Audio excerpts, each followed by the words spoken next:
আমরা দেখতে পাচ্ছি বাগদাদি বাবার যে মাজার শরীফের মিনার রয়েছে এবং যেখানে ইতিহাস সাক্ষী হয়ে দাঁড়িয়ে আছেন সেই বকুল গাছ। সেই বকুল গাছটা আমরা আজকে শাহপুর দরবার শরীফের পক্ষ থেকে দেখানো সম্ভব হয়েছে। বকুল গাছটি দীর্ঘদিন ধরে, আমি যখন একেবারে ছোট ছিলাম তখনও দেখলাম যেমন গাছটি আজও ঠিক তেমনি আছে এবং তারও কত শত শত বছর আগে এই বকুল গাছ ইতিহাসে সাক্ষী হয়ে দাঁড়িয়ে আছে শাহপুর দরবার শরীফের মাধ্যমে। আলহামদুলিল্লাহ, আল্লাহর কাছে লাখ শুকরিয়া জ্ঞাপন করছি। শাহপুর দরবার শরীফের পক্ষ থেকে আজকে সুন্দর এবং মাজার শরীফের উত্তর পাশে রয়েছে সেই বিশাল মসজিদ এবং যেটা হচ্ছে শাহপুর দরবার শরীফের কেন্দ্রীয় জামে মসজিদ। আলহামদুলিল্লাহ,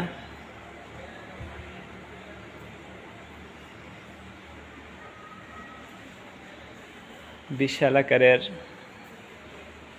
সুন্দর যে মসজিদ রয়েছে, যেখানে মাপের সময় হাজার হাজার লক্ষ লক্ষ মানুষের জমায়েত হয় সেই শাহপুর দরবার শরীফ।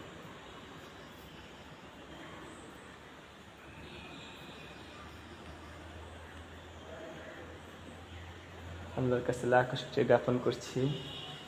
পবিত্র শাহপুর দরবার শরীফের পক্ষ থেকে আমরা আজকে অবস্থান করছি। সুবিশাল সুন্দর এবং বিশাল এরিয়া নিয়ে রয়েছে মসজিদ। সত্যি আল্লাহর ওলি আল্লাহদের সহবতে মানুষের ভাগ্যের পরিবর্তন হয়।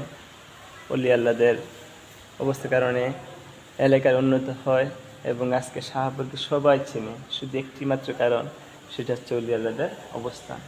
আজকে দেখতে পাচ্ছেন বিশাল মসজিদ, বিশাল আয়তনের সৌন্দর্য এবং মাদ্রাসা, মাজার, মসজিদ সব কিছুই সে ওলি আল্লাহদের সহবত এবং বরকতময়ের কারণে হয়েছে।